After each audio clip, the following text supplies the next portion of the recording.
Yeah, g'day, it's Chriso. Alright, well today has been a good day. I've primed all the walls and laid all the floor. That's the shower there, goes through that line down there.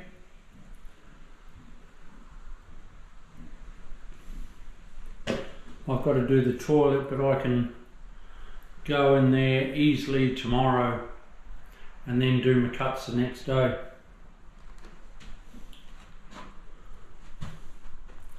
Down here, I'll put a 40mm piece of angle to cover my front edge, because it's not very often that you can come across your room with big tiles when you've got fall and end up flush with the aluminium.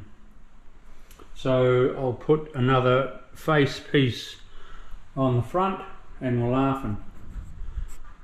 Right, we'll see ya. Bye.